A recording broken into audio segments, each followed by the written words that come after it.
Assalamualaikum and welcome to Bin Gregory Productions. Bersama saya, Zain bin Gregory. Pertama kali saya jumpa bakal isteri dekat Amerika Syarikat, saya memang kagum. Sanggup berkembara ke tempat sangat jauh, masuk masyarakat orang lain berbudaya pelik demi mencari ilmu sahaja. Beliau asal kampung dari kawasan ladang kelapa. Waktu kecil kutip buah nyor, jumur kopra, buat santan, masak dengan tempurung demi mencari sesuap rezeki bersama ibunya yang janda.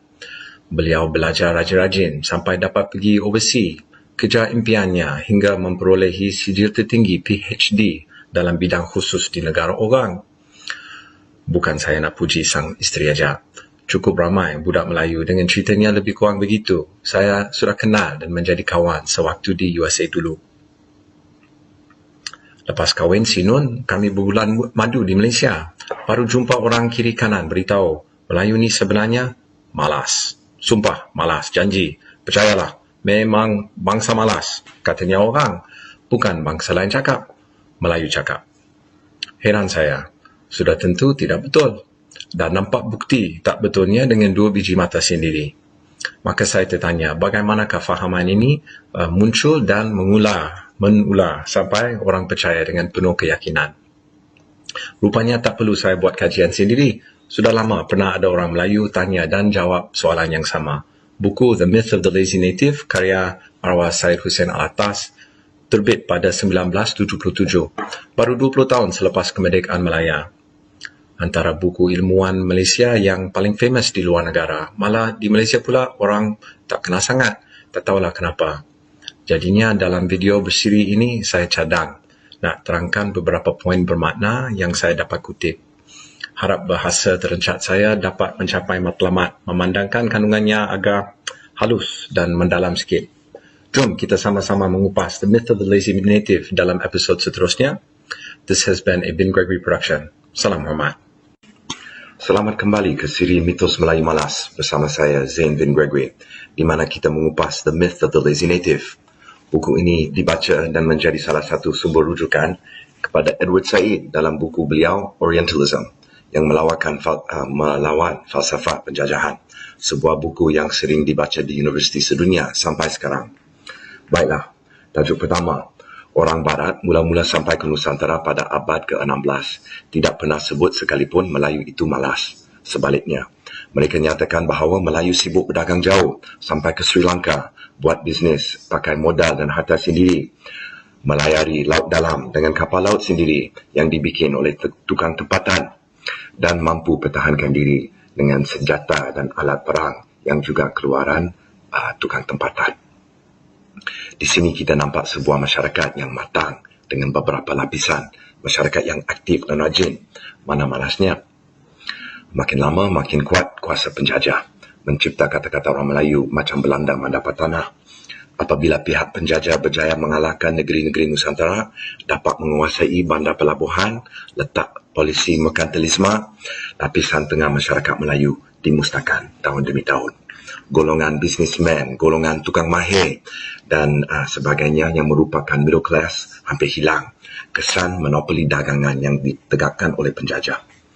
Tinggal raja dan petani sahaja. Baru muncul dalam rekod sejarah mereka mengatakan Melayu pemalas. Berkata orang putih, adding insult to injury. Baik jemenang, baru nak menghina. Ada sekurang-kurangnya dua kemungkinan pada masa tersebut. Panggilan malas itu macam nak menghina atau menganok semata-mata, atau apabila dah dikalahkan dan terjatuh ke bawah penguasaan pihak penjajah, baru sifat bangsa Melayu berubah. Di sini isunya menjadi rumit. Baik kita periksa dengan teliti apa sifat itu yang dikatakan malas oleh penjajah dalam episod seterusnya. You've been watching a Bin Gregory production. Salam hormat. Assalamualaikum dan selamat kembali ke episod 3 dalam siri Mitos Melayu Malas. Jom lihat kes raja dulu. Syed Hussein Alatas mengaku bahawa pada zaman penjajahan akhir, late colonialism, ternyata akhbar pasal raja-raja yang merosot atau decadent, asyik kejar perempuan contohnya. Kata Alatas, bayangkan, nama raja tapi kuasa tak ada. Aktiviti diplomatik tak dibenarkan. Bab pertahanan negara, mentadbir dagangan, semua fungsi raja sebagai raja disekat dan dikontrol oleh penjajah. Apabila golongan raja tak dapat berfungsi sebagai pemimpin sebenar, ada duit, ada status tapi tak ada kerja, senang kata, mungkin kita boleh faham kalau ada muncul kes-kes kerabat raja nampak malas atau tak dinamik. Kerjanya sudah dirampas. Wallahualam. Itu bab raja. Macam mana pula dengan orang awam? Pada zaman yang dibahas iaitu late colonialism, dasar ekonomi penjajah adalah ladang dan lombong. Perlu banyak pekerja buruh atau kuli. Keadaan kuli bawah sistem ini sangat kejam. Mati ketika bekerja sesuatu yang amat biasa. Kerja berbahaya. Tak cukup rehat. Penyakit merebak kerana kuartus yang diberi tak bersih. Gaji sangat sedikit sampai kuli dapat penyakit beri-beri akibat makan tak cukup. Seperti kita nanggap dalam vlog saya pasal beras perang dulu. Ada kajian bahawa kadar mati tercapai 30% di ladang teh British dulu contohnya. Untung semua ditelan penjajah hembak ke luar negara. Berdepan dengan kerja setengah nak mati menguntungkan orang lain, ramai Melayu pilih balik kampung je lah.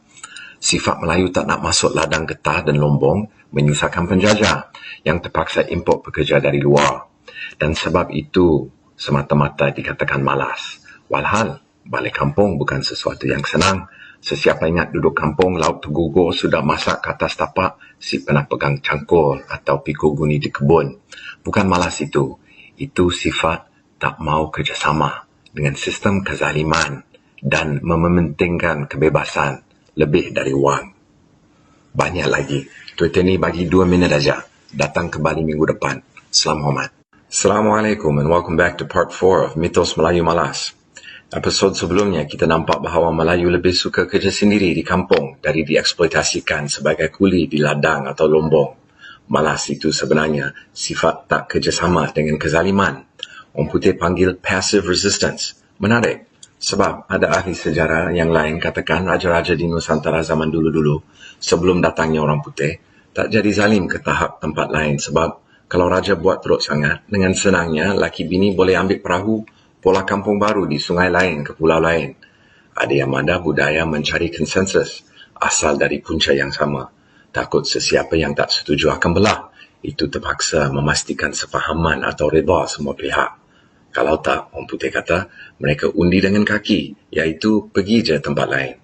Geografi tanah air, pelbagai sungai dan pulau membantu kebebasan rakyat pada zaman itu. Dan barangkali bikin budaya muafakat. Seperti dalam pantun lama, terbilang kayu kerana kuatnya elok menjadi tongkat. Terbilang Melayu kerana adatnya elok mencari muafakat.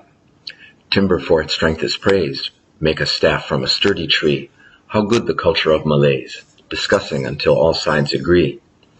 Balik ke zaman penjajahan akhir.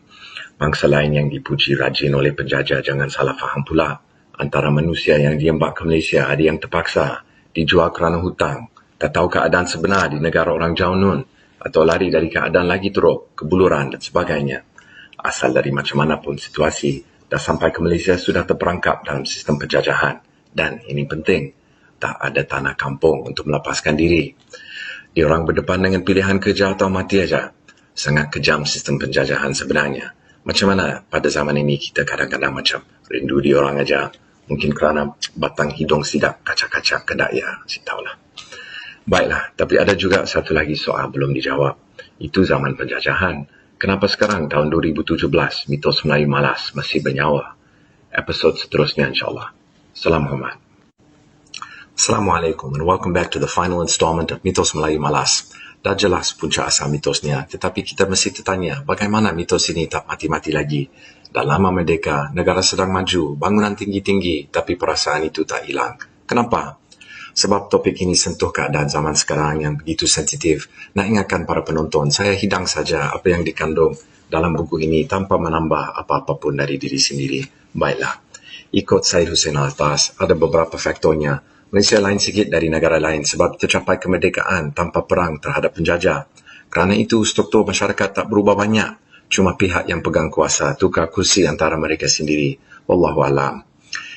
Selain itu, beliau melihat bentuk dan struktur sebahagian ekonomi mesti ada kesamaan dengan zaman dulu.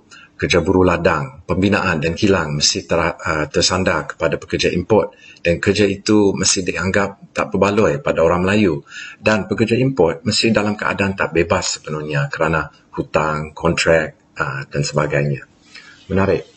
Alatas juga nyatakan bahawa mitos Melayu malas itu menjadi alasan yang serbaguna sebagai justifikasi dasar polisi kerajaan terhadap bangsa Melayu. Buku beliau terbit selepas buku The Malay Dilemma oleh Tun Dr. Mahathir.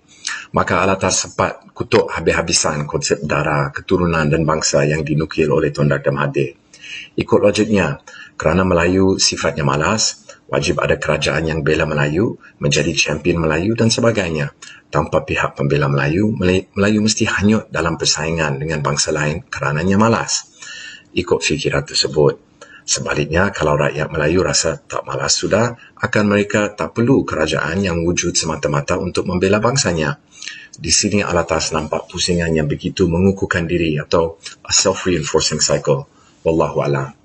Di sini saya patut bagi tahu, Alatas selain menjadi profesor pernah juga masuk politik sebagai pembangkang. Maka kita patut hadam bukunya dengan sedikit garam. Take it with a grain of salt, kata orang putih. Makan lauk apapun mahu ada garam sedikit sebenarnya. Dengan itu saya tutup siri mitos Melayu malas. Salam hormat.